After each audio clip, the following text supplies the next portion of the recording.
नमस्कार मित्रांनो, गरुड पुराण हिंदू धर्माचा तो रहस्यमयी ग्रंथ ज्यामध्ये मृत्यूनंतरच्या जगाचे असे सत्य लपलेले आहे जे जाणून घेण्याची हिंमत प्रत्येकामध्ये नसते. मित्रांनो, मृत्यू तर सर्वांनाच येणार आहे. जो आला आहे तो जाणारच आहे. पण जेव्हा एका म्हाताऱ्या माणसाचा मृत्यू होतो तेव्हा आपण म्हणतो की त्याने त्याचे वय पूर्ण केले. परंतु जेव्हा एका लहान बालकाचा, एका फुलासारख्या कोमल बाळाचा अचानक मृत्यू होतो तेव्हा हृदय पिळवटून निघते. मनात प्रश्न येतो, असे का? एका आईची कुशी का रिकामी होते? एका वडिलांना स्वतःच्याच हाताने आपल्या काळजाच्या तुकड्याला अग्नी का द्यावा लागतो? हा देवाचा एखादा क्रूर विनोद आहे का? की मग त्या लहान बालकाच्या गेल्या जन्माचे एखादे भयानक पाप? आजची कथा तुमच्या अंगावर काटा आणेल. ही कथा आहे एका अशा बालकाची जो मेल्यानंतर परत आला. होय, तुम्ही बरोबर ऐकले. एका मृत बालकाचा आत्मा परत आला. पण त्याने आपल्या आईचे अश्रू पुसण्याऐवजी, आपल्या वडिलांना मिठी मारण्याऐवजी एक अशी गोष्ट सांगितली जी ऐकून तिथे उभ्या असलेल्या हजारो लोकांचे रक्त गोठले. त्या आत्म्याने जे रहस्य उघड केले ते आज तुमच्या डोळ्यांवरून मोहमायेचा पडदा कायमचा दूर करेल. तर मन घट्ट करून बसा, कारण ही कथा तुम्हाला आतून हादरवून सोडणारी आहे. कथेची सुरुवात होते प्राचीन भारताच्या अवंती नगरापासून. हे नगर इतके सुंदर होते की जणू स्वर्गाचा एखादा तुकडाच पृथ्वीवर पडला असावा. येथील रस्ते फुलांनी दरवळत असत. बाजारात हिरे मोत्यांचे ढीग लागलेले असत. येथील राजा होता सम्राट सत्यजित. राजा सत्यजित काही साधारण राजा नव्हते. त्यांचे तेज सूर्यासारखे होते आणि त्यांची कीर्ती चारही दिशांना पसरली होती. त्यांच्याकडे एक विशाल सैन्य होते ज्यांच्या चालण्याने धरती कंप पावायची. त्यांच्या खजिन्यात इतके धन होते की स्वतः कुबेरही लज्जित होतील. त्यांच्या महालात हजारो दासदासी प्रत्येक क्षणी सेवेत हजर असत. आणि सर्वात मोठी गोष्ट, राजा सत्यजितला 1 कोटी राण्या होत्या. पुराणांमध्ये संख्येचा अर्थ विशालता दर्शवण्यासाठी असतो. पण मित्रांनो, म्हणतात ना की दिव्याखाली अंधार असतो. बाहेरून जगातील सर्वात सुखी दिसणारा माणूस आतून किती पोकळ असू शकतो हे राजा सत्यजितला पाहून कळत होते. रात्र झाली होती. संपूर्ण महाल झोपला होता. पण राजा सत्यजितच्या डोळ्यात झोप नव्हती. ते आपल्या आलिशान कक्षात मखमली बिछाण्यावर कूस बदलत होते. त्यांच्या कानात स्वतःच्याच प्रजेचे बोल घुमत होते. लोक म्हणायचे, अरे काय फायदा अशा राजपाटाचा? राजा निपुत्रिक आहे. यांच्या मृत्यूनंतर हे सिंहासन वारसहीन होईल. यांचे पिंडदान कोण करणार? हे शब्द राजाच्या काळजात बाणासारखे रुतत होते. राजा आरशासमोर उभा राहिला. त्याने आपल्या केसांमध्ये एक पांढरा केस पाहिला. त्या एका पांढऱ्या केसाने त्याला मृत्यूची जाणीव करून दिली. राजा पुटपुटला, हे ईश्वरा, हा कसा न्याय आहे? तू मला सर्व काही दिले, पण बाबा म्हणणारे ते मुख दिले नाही. मी अभागी आहे. मी जगातील सर्वात गरीब राजा आहे. राणी सुमित्रा, ज्या राजाच्या सर्वात मोठ्या आणि लाडक्या राणी होत्या, त्या राजाजवळ आल्या. राजाच्या डोळ्यात अश्रू पाहून त्यांचाही कंठ दाटून आला. दोन्ही पती पत्नी त्या विशाल महालात एकटेच रडत होते. त्यांचे हुंदके महालाच्या भिंतींवर आदळून परत येत होते. वेळ निघून गेला. राजाचे दुःख आता नैराश्यात, डिप्रेशनमध्ये बदलले होते. तेवढ्यात एक दिवस ईश्वराची कृपा झाली. महान तपस्वी ब्रह्मज्ञानी महर्षी भार्गव फिरत फिरत अवंती नगरात येऊन पोहोचले. महर्षींच्या चेहऱ्यावर असे तेज होते की सामान्य माणूस त्यांच्याकडे पाहूही शकत नव्हता. राजा सत्यजितला जेव्हा बातमी मिळाली तेव्हा ते अनवाणी धावत दारापर्यंत आले. त्यांनी महर्षींच्या चरणांवर आपले डोके ठेवले. राजाने महर्षींचे विधिवत पूजन केले. त्यांना सुवर्ण आसनावर बसवले. महर्षी भार्गव यांनी राजाकडे पाहिले. अंतर्यामी ऋषी सर्व काही समजले. महर्षी म्हणाले, हे राजन, मी पाहत आहे की तू मातीच्या भांड्याप्रमाणे बाहेरून सजलेला आहेस, पण आतून रिकामा आहेस. तुझ्या चेहऱ्यावर राजसी सुख नाही, तर स्मशानासारखी उदासी आहे. सांग राजन, तुला काय वेदना आहे? राजा सत्यजित धाय मोकलून रडू लागले. एका सम्राटाचे असे रडणे पाहून दरबारात सन्नाटा पसरला. राजाने म्हटले, हे मुनिवर, तुम्ही सर्व जाणता, मी माझी धन संपत्ती, माझ्या राण्या, माझे राज्य या सर्वांचा तिरस्कार करू लागलो आहे. मला हे सर्व नरकासमान वाटते. मला मुक्ती नको.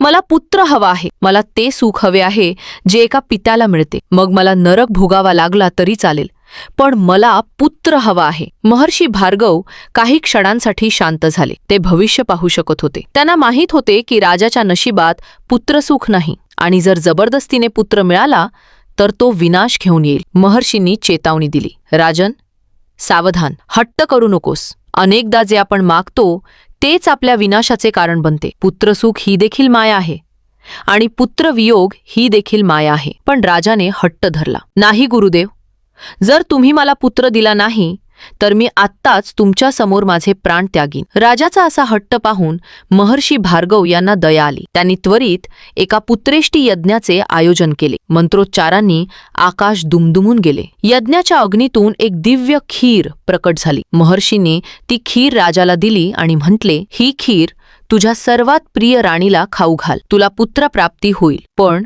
जाता जाता महर्षी भार्गव यांनी एक अतिशय रहस्यमयी गोष्ट सांगितली. त्यांनी राजाच्या डोळ्यात डोळे घालून म्हटले, राजन, पुत्र तर होईल, पण लक्षात ठेव, तो पुत्र तुझ्यासाठी हर्ष आणि शोक दोन्हीचे कारण बनेल. राजा सत्यजित त्यावेळी इतके आनंदी होते की त्यांनी ऋषींच्या बोलण्याचा अर्थ समजला नाही.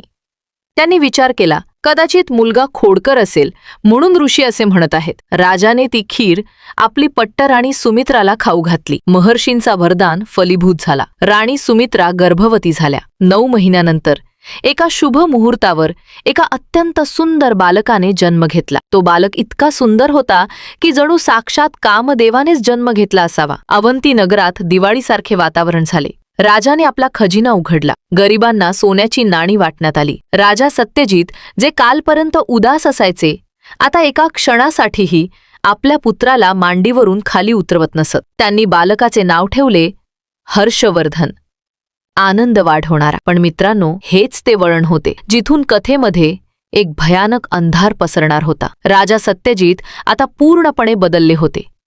ते दिवस रात्र राणी सुमित्राच्या महालातच राहायचे. ते आपल्या पुत्रासोबत खेळायचे, त्याचे मुके घ्यायचे, त्याला निहाळत राहायचे. या नादात राजाने एक खूप मोठी चूक केली. राजाच्या हजारो इतर राण्याही होत्या. कालपर्यंत राजा सर्वांना समान आदर देत होते, पण पुत्राच्या मोहापायी राजाने बाकी सर्व राण्यांकडे बघणेही बंद केले. त्या राण्या आता स्वतःला दासी समजू लागल्या होत्या. जेव्हा राजा सत्यजित आपल्या पुत्राला मांडीवर घेऊन राणी सुमित्राचे कौतुक करायचे, तेव्हा बाकी राण्यांचे हृदय जळून राख व्हायचे. त्या राण्या आपापसात बोलू लागल्या, बघा बहिणींनो, या सुमित्राचा अहंकार तर बघा. जेव्हापासून मुलगा पैदा केला आहे, महाराणी बनून बसली आहे. राजा तर आता आमचे तोंडही पाहत नाहीत. हो ग बहिणी, आपण तर या महालात आता मोलकर्णींपेक्षाही वाईट झालो आहोत. हे सर्व त्या मुलामुळे आहे. जर तो मुलगा नसता तर राजा पुन्हा आपल्याकडे आले असते. मत्सर, हेवा, हे जगातील सर्वात धोकादायक विष आहे. हे विष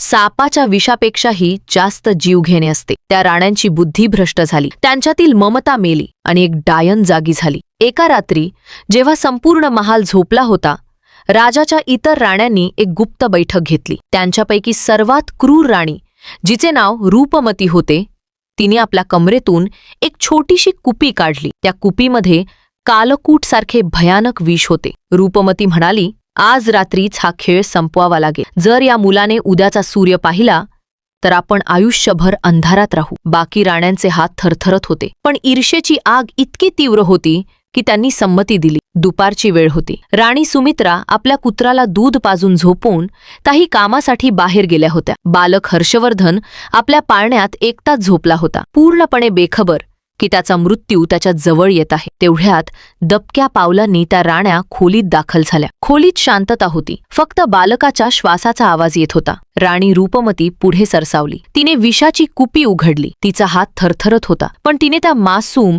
फुलासारख्या बाळाच्या कोमल ओठांवर ते विष ओतले. विष पोटात जाताच बालक तडफडू लागला, पण विष इतके तीव्र होते की त्याचा आवाजही बाहेर पडला नाही. त्याचे निळे पडणारे शरीर पाळण्यातच शांत झाले. त्याचे डोळे वरच्या बाजूला स्थिर झाले. एक चिमुकला जीव, ज्याने अजून जगाला नीट पाहिलेही नव्हते, ईर्ष्येचा बळी ठरला. त्या खुनी राण्या गुपचूप तिथून निघून गेल्या. जणू काही झालंच नाही. काही वेळानंतर राणी सुमित्राची एक दासी बाळाला उचलण्यासाठी खोलीत आली. तिने पाहिले की राजकुमार खूप गाढ झोपेत आहेत. तिने हाक मारली, छोटे राजकुमार, उठा. काहीच हालचाल नाही. दासीने जवळ जाऊन बाळाला स्पर्श केला. शरीर बर्फासारखे थंड पडले होते. दासीच्या तोंडातून एक भयानक किंकाळी फुटली. नाही! ती किंकाळी संपूर्ण महालाला चिरून आरपार गेली. राणी सुमित्रा धावत आल्या. जेव्हा त्यांनी आपल्या लालला पाहिले तेव्हा त्या उभ्याही राहू शकल्या नाहीत. माझ्या बाळा, उठ बेटा, आपल्या आईशी बोल. राणीने बाळाला छातीशी लावले, त्याला हलवले, त्याचे मुके घेतले, पण प्राणरूपी पक्षी तर उडून गेला होता. राणी सुमित्रा जमिनीवर कोसळल्या, त्यांचे केस विखुरले, दागिने तुटले. एका राणीची अवस्था वेड्यासारखी झाली होती. बातमी राजा सत्यजितपर्यंत पोहोचली. राजा त्यावेळी दरबारात होते. बातमी ऐकताच राजा अनवाणी वेड्यासारखे राणीवासाच्या दिशेने धावले. वाटेत त्यांना ठेचा लागल्या, ते पडले, पण उठून पुन्हा धावले. जेव्हा राजाने आपल्या मृत पुत्राचे मुख पाहिले तेव्हा त्यांच्या डोळ्यासमोर अंधारी आली. ते धपकन तिथेच पडले. थोड्या वेळाने जेव्हा राजाला शुद्ध आली तेव्हा त्यांचा विलाप ऐकून दगडही पाझरले. हे विधाता, तू मला हा दिवस दाखवण्यासाठीच पुत्र दिला होतास का? यापेक्षा तर मी निसंतानच मेलो असतो तर बरे झाले असते. माझे सुख माझ्याकडून का हिरावून घेतले? राजा आणि राणीचे रडणे पाहून संपूर्ण नगर रडत होते. पण त्या खुनी राण्या त्याही तिथे उभ्या होत्या आणि खोटे अश्रू गाळण्याचे नाटक करत होत्या. राजाने हट्ट धरला, मी माझ्या पुत्राला जाळणार नाही. मी याला असाच ठेवीन. माझा मुलगा झोपला आहे, तो आता उठेल. राजाचा मोह चरमसीमेवर होता. ते मृतदेह सोडायला तयार नव्हते. प्रेत सडू लागले होते, पण राजाचा मोह सडत नव्हता. राजाची अशी दयनीय आणि मूर्खतापूर्ण स्थिती पाहून भगवान विष्णूंना दया आली. त्यांनी देवर्षी नारद आणि महर्षी भार्गव, ज्यांनी वरदान दिले होते, यांना पृथ्वीवर पाठवले. दोन्ही ऋषी महालात प्रकट झाले. महर्षी भार्गव यांनी कडाडणाऱ्या आवाजात म्हटले, राजन, ही काय मूर्खता आहे? ज्या शरीरातून प्राण निघून गेले ती आता केवळ माती आहे. तू कुणासाठी रडत आहेस? त्या जीवात्म्यासाठी की या मांसाच्या गोळ्यासाठी? राजा सत्यजितने ऋषींचे पाय धरले. महाराज, मला ज्ञान देऊ नका. मला माझा मुलगा परत द्या. तुम्ही तर समर्थ आहात. तुम्ही त्याला जिवंत करू शकता. कृपया एकदा, फक्त एकदा माझ्या मुलाला श्वास द्या. महर्षी भार्गव आणि नारदजींनी एकमेकांकडे पाहिले. त्यांनी विचार केला की उपदेशाने राजाचा मोह जाणार नाही. याला प्रत्यक्ष प्रमाण द्यावे लागेल. देवर्षी नारद हसले. ते म्हणाले, ठीक आहे राजन, मी तुझ्या पुत्राच्या आत्म्याला आत्ता इथे बोलावतो. तू स्वतः त्याच्याशी बोलून घे. आता जे घडले ते इतिहासात क्वचितच घडते. देवर्षी नारदांनी आपल्या योगशक्तीचा प्रयोग केला. त्यांनी आकाशाकडे पाहून त्या बालकाच्या जीवात्म्याचे आवाहन केले. हे जीवात्म्या, जिथे कुठे तू असशील, आपल्या जुन्या शरीराच्या जवळ परत ये. अचानक महालात सोसाट्याचा वारा सुटला. मग एक दिव्य प्रकाशपुंज तिथे प्रकट झाला. त्या प्रकाशात हळूहळू त्या बालकाची आकृती बनू लागली. पण ती आकृती हाडामांसाची नव्हती, तर दिव्य ऊर्जेची होती. राजा सत्यजित आनंदाने वेडेपिसे झाले.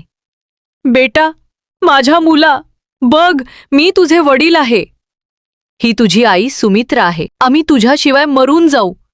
तू परत आपल्या शरीरात ये. मी तुला माझे संपूर्ण राज्य देईन. आता तुला कोणताही त्रास होणार नाही. बेटा, परत ये. संपूर्ण दरबार श्वास रोखून त्या आत्म्याकडे पाहत होता. त्या बालकाच्या आत्म्याने राजाकडे पाहिले. त्याच्या डोळ्यात कोणतेही प्रेम, कोणताही मोह नव्हता. उलट एक विचित्र विरक्ती होती. आत्म्याने जे उत्तर दिले ते लक्षपूर्वक ऐका मित्रांनो. हे तुमच्या आयुष्यातील सर्वात मोठे सत्य आहे. बालकाच्या आत्म्याने एका गंभीर आणि भारी आवाजात म्हटले, हे राजन, तुम्ही कोणत्या जन्माच्या आईवडिलांबद्दल बोलत आहात? राजा सुन्न झाले. आत्मा पुढे म्हणाला, माझा प्रवास तर अनंत आहे. मी हजारो वेळा जन्मलो आहे आणि हजारो वेळा मेलो आहे. कधी मी देव बनलो, कधी मनुष्य, कधी पशु, तर कधी किडामुंगी. माझ्या या अंतहीन प्रवासात माझे करोडो आईवडील बनले आहेत. तुम्ही त्यांच्यापैकी फक्त एक आहात. आत्म्याने आणखीन कठोर सत्य सांगितले. जसे एखाद्या धर्मशाळेत प्रवासी थांबतात, एक रात्र सोबत राहतात आणि सकाळी आपापल्या वाटेने निघून जातात, तसे आपले मिलन होते. माझा आणि तुमचा हिशोब फक्त इतक्याच दिवसांचा होता. तो आता पूर्ण झाला आहे. आता माझा तुमच्याशी कोणताही संबंध नाही. तुम्ही माझ्यासाठी रडत आहात, पण मी तर तुम्हाला नीट ओळखतही नाही. कोण कोणाचे वडील, कोण कोणाची आई? येथे सर्वजण आपापल्या कर्माचे फळ भोगण्यासाठी येतात. राजा सत्यजित दगडाच्या मूर्तीप्रमाणे उभे राहिले. राणी सुमित्रा, ज्या आत्तापर्यंत माझा मुलगा करत होत्या, त्यांना अचानक जाणीव झाली की तो मुलगा तर कधी त्यांचा होताच नाही. तो तर फक्त एक आत्मा होता, ज्याने त्यांच्या गर्भाचा वापर केला होता. आत्म्याने शेवटी म्हटले, सुख आणि दुःख हा मनाचा भ्रम आहे. जो जन्माला आला आहे त्याला जावेच लागेल. माझ्या जाण्याचा शोक करू नका. स्वतःच्या उद्धाराची चिंता करा. इतके म्हणून ती दिव्य ज्योती पुन्हा आकाशात विलीन झाली. तिथे उरले ते फक्त ते निर्जीव शरीर. त्या लहान बालकाच्या आत्म्याच्या बोलण्याने राजा सत्यजितच्या आतील सर्व मोह जारून राख केला. त्यांचे रडणे थांबले. त्यांच्या डोळ्यातील अश्रू सुकले. त्यांना वैराग्य प्राप्त झाले. त्यांना समजले की हे जग,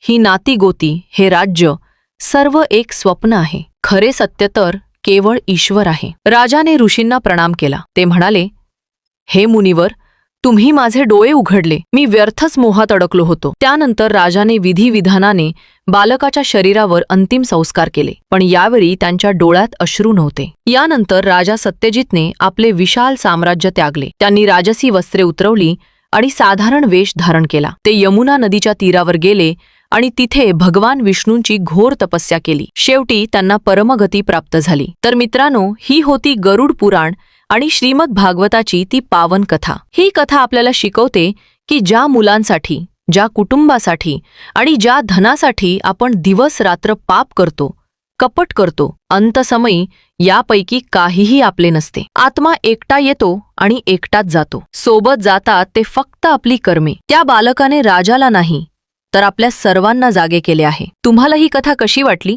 तुमचा पुनर्जन्मावर विश्वास आहे का? तुमचे विचार खाली कमेंट बॉक्समध्ये नक्की लिहा. अशाच दुर्मिळ पौराणिक कथा ऐकण्यासाठी आमच्या चॅनलला आत्ताच सबस्क्राईब करा आणि बेल आयकॉन दाबायला विसरू नका. भेटूया पुढच्या व्हिडिओमध्ये. तोपर्यंत जय श्रीकृष्ण.